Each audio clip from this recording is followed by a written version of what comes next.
See, just like I said right at the beginning, and what Genelia probably said, she's lucky that, still following the culture of a traditional joint family.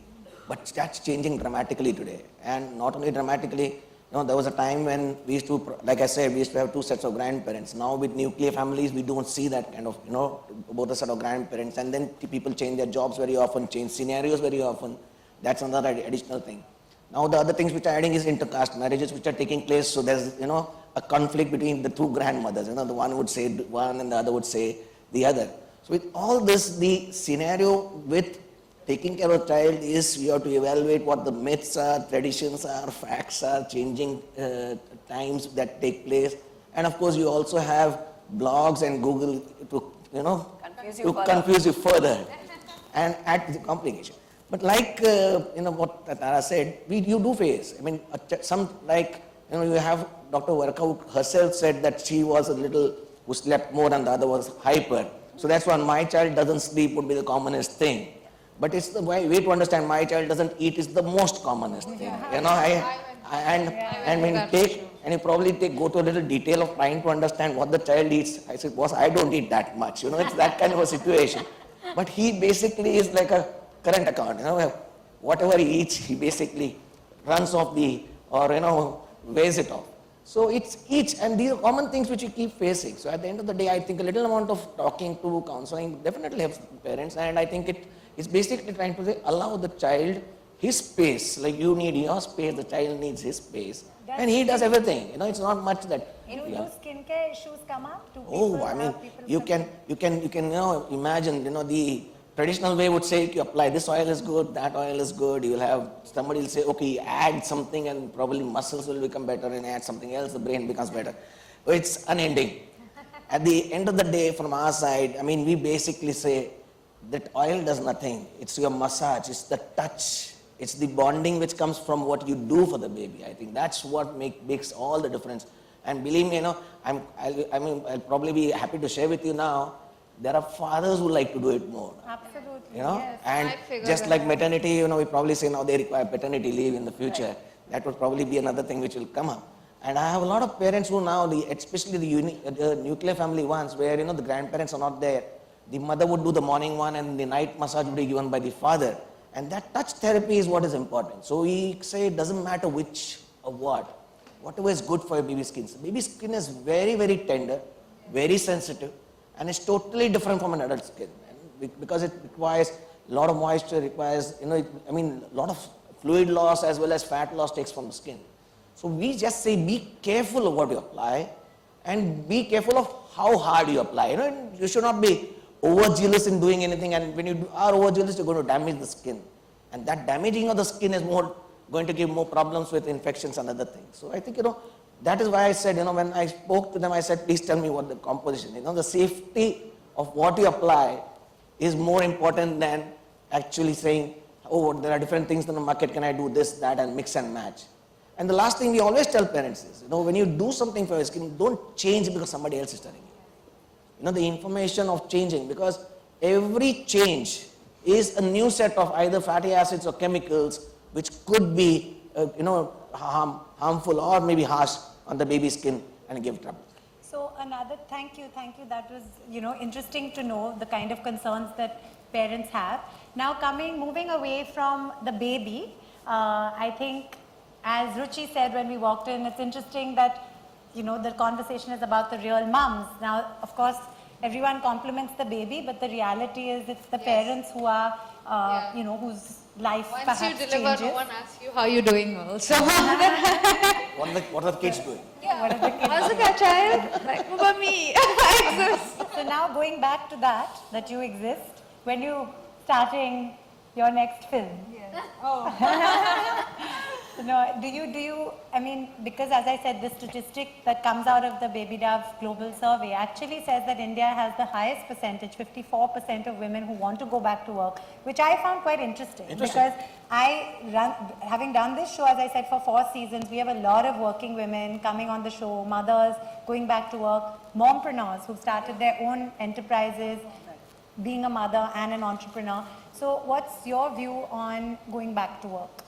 I don't think I ever left work, Tara. Yeah. You know, I don't. I mean, this is work at the end of the day. I have a 4-month son. I'm here at an event. Absolutely. I was there at an event for my first time around after 3 months. I don't think you don't work, and I think as a mom you do something or the other, which is a lot of work. It may not be acting. It may not be, you know, certain things. I have a production house. I've just produced a song. I've on my way to producing 2 films. You are producing your show, acting in a show.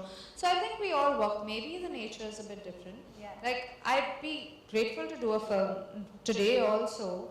And the thing is, it's no more that you can't do it. Like both of us do. We take our children everywhere. Like, you know, I don't think my son is, you know, particular, and I don't stop him from running around and having fun. I was shooting on Sunday. He was there on sets both my children. So every time I needed to feed, I would do that. You just love, and I think women in general can multitask so well that you never really, you know, have a problem. And on a day that you need to do a little more work, I'm grateful that my husband understands that it's our child together. Yes. And he's there. Like this morning, I had to be at home and I couldn't drop my son to school. He did it. He does it every morning. He wakes up early, though he has worked the rest of the day, because he does understand that I wake up in the middle of the night as well. And I think once you have that kind of thing going, and you know, you can do anything at any point in time. Yeah, sure, maybe it's a bit restrictive and you can't go out on a Wednesday or a Friday, but so what? Yeah. I and mean, sometimes I don't you think that's stop about. even wanting to Yeah, actually. you stop wanting to. You'll still enjoy a Saturday better. You'll enjoy Monday probably better when you go out. It's just about being content, I think, at the end of the day. And yeah, honestly, like if a product like Baby Dove teaches you that you can be rest assured that this baby wipe is a good baby wipe and this soap is a good soap, then mentally you're so much more at peace. So I think it's important to gather the right kind of information. Like when we're talking about mums and mother-in-laws, honestly, I never had an issue with either my mom or my mother-in-law. I think because they both came from a zone where they understood that you are the mom, we'll do what you tell us to, you know, and my mom and mother-in-law get along much better. So, you know, I didn't have that issue, but yet there were things that I wanted to do my way, and it wasn't like not advised or stopped or restricted. But what I did is I take my mom, I take my mother-in-law where I go. If I need them to hear something from a doctor, like from my pediatrician, I'll take them there. And I'll explain to them, I'll talk to them. I think as much as we are evolving as moms, they are evolving as grandmoms. It's their first time too, you know? So though this entire process looks all complex and, you know, crazy, and you can't work and you can't do this and you're doing the wrong thing and it's really simple. It's just up to you to make it that simple. Yeah, I think that's a very valid point, that having a positive attitude goes a long way. A lot of people always tell me that, you know, like it's like I am someone who I like to always look at the bright side, and I think that does solve a lot. I definitely think. Having said that, at the risk of being a little controversial, and after all this is a debate, we are also in a position of privilege where we have the opportunity to say take our kids on a set, produce our own stuff. I am always grateful for advice my father gave me shortly before he passed away. He always said, you know, don't wait for the phone to ring with an offer. If you want to do something that doesn't exist, create it. And that's when I created my show, because I felt, you know, let's face it, I'm not some big star. I'm not going to get a big film role and someone calling. So I make my own stuff. And today, I'm grateful to Baby Dove for acknowledging that we as mothers who are working, actually people are also watching that. But there are lots of people who don't have the infrastructure of help. Again, my mother's also with the kids now while we're here, or she's there, there's infrastructure, there's support. What happens to women who may not have that and who want to go back to work? Perhaps they have to leave the child at a creche, or they have to leave a child somewhere where the global study also reveals that India has the highest percentage of women who feel guilty. 67% of women feel guilty. People like us, fortunately, touch wood, don't. Perhaps But I because feel we have- guilty as well. You do? Like right now, when I'm here and my child is home, I feel guilty, but I feel that's an emotion and that's fine. Yeah. Like, Yeah. you know, So I guess as a professional therapists, I think mums have to first realize that they are individuals and people first before they take multiple roles, before they become daughters, sisters, wives, daughter-in-laws and mums. And I think if I underscore that, and I think Dove's point of view is exactly that, that in some of the studies, they found that a lot of mums are feeling extremely guilty about the fact that they are even asking for me time. Yeah. But as Julia somewhere in the past mentioned, that if you're not a happy person, you definitely cannot be a happy mom. Yeah. Okay, happy parenting, joyful parenting, confident parenting comes from basically being confident and self-assured and self-trusting of your intrinsic, worth and your intrinsic philosophy of what you want to be as a person. Yeah. And I think once that is in place, yes, it's always a tug of war that, what should my priority be at this point?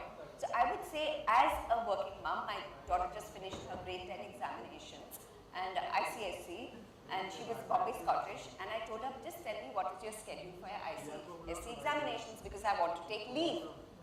She looked at me and she said, Mom, what do my studies have to do with your career? Please go, do your work and travel wherever you have to for whatever events or whatever other seminars that you have to attend. Why? Because I think the general trust that, you know what, you do your work, I'll do my work, and I think the child needs to recognize the mother as an entity in her own right. Yes. I agree with you totally. In fact, I think you've really brought up your daughter well if she gives you that kind of advice, because that's what, like right now, we're bringing up Rian because he's at an age of, evolvement and changing. I realize that it's most important to give him the strength that he's an independent person, more than making him constant. He is dependent upon me by default, but he does things which amazes me and which I feel parenting is a learning process every single day, and it's just the most beautiful thing to learn from your children. Like little things, like when I see him struggling to say a word correctly because he's learning to say, I've forgotten that, I've forgotten all of this. And I think that's what's important. And I let him have his space. Like, I don't have too many toys and stuff like that because I don't believe in that kind of childhood. I like him to run, I like him to play. So I teach him football and stuff like that.